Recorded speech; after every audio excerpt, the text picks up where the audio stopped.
Welcome to Current Affairs. We at Current Affairs will get you all important events from national, international and sports, which will be useful for your upcoming competitive exam. We will update daily, so to keep updated, subscribe to our channel. नमस्कार, मैं प्रियंका कुमारी अभिजीत जी के जिस classes में आपका बहुत बहुत स्वागत है। हर रोज की तरह आज भी आपके लिए कुछ महत्वपूर्ण करंट अफेयर्स क्विज लाए हैं, जिसका हमारा विषय राष्ट्रीय पंचायती राज दिवस और कोरोना वायरस से संबंधित परीक्षा उपयोगी प्रश्नों का संकलन शामिल है। इससे संबंधित आपको हम महत्वपूर्ण टॉप 10 प्रश्न बताएंगे, जो हमारे कॉम्पिटिटिव एग्जामिनेशन यानी प्रतियोगी परीक्षाओं में इससे संबंधित प्रश्न जरूर पूछे जाएंगे। तो चलिए देखते हैं आज का हमारा महत्वपूर्ण टॉप 10 से प्रश्न संख्या 1। राष्ट्रीय पंचायती राज दिवस निम्न में से किस दिन मनाया जाता है? जिसका हमारा ऑप्शन ए है 10 अप्रैल, बी है 15 मार्च, सी है 25 फरवरी, डी है 24 अप्रैल। सही उत्तर ऑप्शन डी है 24 अप्रैल। हर साल 24 अप्रैल को पूरे देश में राष्ट्रीय पंचायती राज दिवस मनाया जाता है। ये दिन भारतीय संविधान के 73वें संशोधन अधिनियम 1992 के पारित होने का प्रतीक है, जो 24 अप्रैल 1993 से लागू हुआ था। इस दिन को राष्ट्रीय पंचायती राज दिवस के रूप में मनाने की शुरुआत साल 2010 से हुई थी। तो चलिए प्रश्न संख्या 2 देखते हैं। हरियाणा सरकार ने कोरोना वायरस महामारी के बीच राज्य में रिपोर्टिंग करने वाले सभी पत्रकारों को कितने लाख रुपए का बीमा देगी? ऑप्शन हमारा ए है 20 लाख रुपए, बी है 15 लाख रुपए, सी है 10 लाख रुपए और डी है 12 लाख रुपए। सही उत्तर ऑप्शन सी है 10 लाख रुपए। जी हाँ, हरियाणा के सरकार ने कोरोना वायरस महामारी के दौरान रिपोर्टिंग करने वाले सभी पत्रकारों को 10 लाख रुपए का बीमा प्रदान करने का निर्णय लिया है। कोरोना वायरस महामारी से निपटने के लिए सरकार हर संभव प्रयास कर रही है, ताकि हम इससे लड़ सके और इस पर जीत हासिल कर सके। चलिए प्रश्न संख्या 3 देखते हैं। चीन ने हाल ही में विश्व स्वास्थ्य संगठन के लिए कितने करोड़ डॉलर के अतिरिक्त अनुदान की घोषणा की है? जिसका हमारा ऑप्शन ए है 4 करोड़ डॉलर, बी है 5 करोड़ डॉलर, सी है 7 करोड़ डॉलर और डी है हमारा 3 करोड़ डॉलर।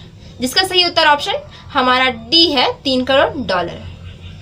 आपको बता दें कि अमेरिकी राष्ट्रपति डोनाल्ड ट्रंप के विवादों में चला आ रहा WHO को चंदा देने पर बैन लगाने के बाद अब चीन ने मदद की राशि बढ़ाने का घोषणा किया है।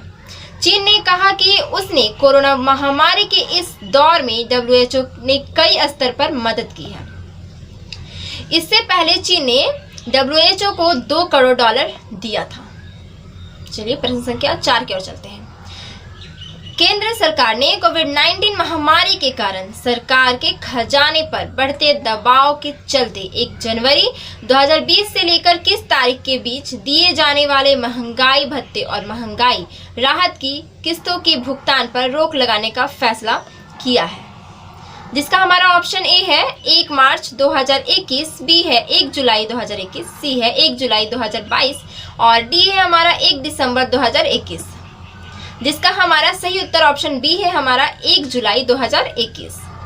आपको बता दें कि कोरोना वायरस महामारी पर काबू पाने में लगी केंद्र सरकार ने बढ़ते आर्थिक बोझ को देखते हुए अपने खर्चों में कटौती करने शुरू कर दी है।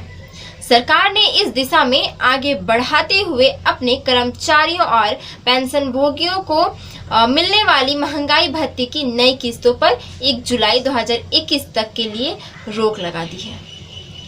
इस कदम से सरकार को चालू वित्त वर्ष 2020 से 21 और अगले वित्त वर्ष 2021 से 22 में कुल मिलाकर 37,000 यानी 37,530 करोड़ रुपए की बचत होगी। हालांकि कर्मचारियों और पेंशन भोगियों को महंगाई भत्ते के मौजूदा स्तर पर भुगतान होता रहेगा। चलिए प्रश्न संख्या 5 की ओर चलते हैं। Bharat world press freedom index में कितने स्थान पर है? जिसका ऑप्शन हमारा ए है 140, बी है 135, सी है 142 और डी है 152। सही उत्तर ऑप्शन सी है 142। आपको बता दें कि Bharat world press freedom index में दो पायदान खिसक गया है। रैंकिंग में भारत 180 देशों में से 142वें स्थान पर है। भारत पिछले साल 140वें स्थान पर था। विश्व प्रेस स्वतंत्रता सूचकांक में भारत साल 2017 में 136वें स्थान पर और साल 2018 में 138वें स्थान पर था। तो चलिए प्रश्न संख्या 6 की ओर चलते हैं। हाल ही में किस देश ने कोरोना महामारी और अमेरिका के साथ व्यापक तनाव के बीच अपने एक उपग्रह नूर का प्रक्षेपण किया है? जिसका हमारा ऑप्शन ए है चीन, बी है ईरान, सी है पाकिस्तान, डी है बांग्लादेश। सही उत्तर ऑप्शन बी है ईरान। जी हाँ, ईरान ने एक सैन्य उपग्रह को लॉन्च किया है। ईरान ने अपने पहले सैन्य उपग्रह नूर को सफलतापूर्वक लॉन्च किया। उपग्रह पूर्वी की सतह में 425 किलोमीटर ऊपर कक्षा में सफलतापूर्वक स्थापित हुआ। अमेरिकी ड्रोन हमले में ईरान अर्धसैन्य के जनरल कासिम सुलेमानी के मारे जाने और तेहरान और वाशिंगटन के बीच खत्म हुए परमाणु समझौते को लेकर दोनों देशों के बीच तनाव की स्थिति थी। प्रश्न संख्या 7 देखते हैं। विश्व पुस्तक दिवस और कॉपीराइट दिवस निम्न में से किस दिन मनाया जाता है? ऑप्शन है हमारा ए 23 अप्रैल, बी 15 जनवरी, सी 20 फरवरी, डी 15 मई। सही उत्तर ऑप्शन ए है 23 अप्रैल।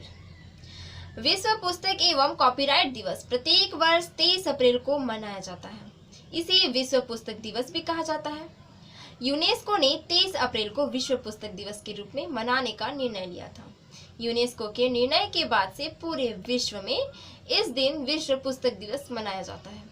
23 अप्रैल 1995 को पहली बार पुस्तक दिवस मनाया गया था। चलिए प्रश्न संख्या 8 की ओर चलते हैं। हाल ही में किस देश ने आर्कटिक क्षेत्र में रूसी और चीनी प्रभाव को कम करने के लिए ग्रीनलैंड को 92 करोड़ यानी 92 करोड़ रुपए की आर्थिक मदद देने की घोषणा की है? ऑप्शन है हमारा ए भारत, बी अमेरिका, सी नेपाल, डी पाकिस्तान। सही उत्तर ऑप्शन बी है अमेरिका। जी हाँ, अमेरिका ने हाल ही में आर्कटिक क्षेत्र में रूसी और चीनी प्रभाव को कम करने के लिए ग्रीनलैंड को 92 करोड़ रुपए की आर्थिक मदद देने की घोषणा की। यह रकम ग्रीनलैंड के प्राकृतिक संशोधनों और शिक्षा पर खर्च की जाएगी। गौरतलब है कि 8 महीने पहले अमेरिकी राष्ट्रपति डोनाल्ड ट्रंप ने इस द्वीप को खरीदने की इच्छा जताई थी। तो चलिए प्रश्न संख्या 9 की ओर चलते हैं। फिच रेटिंग्स ने कोरोना वायरस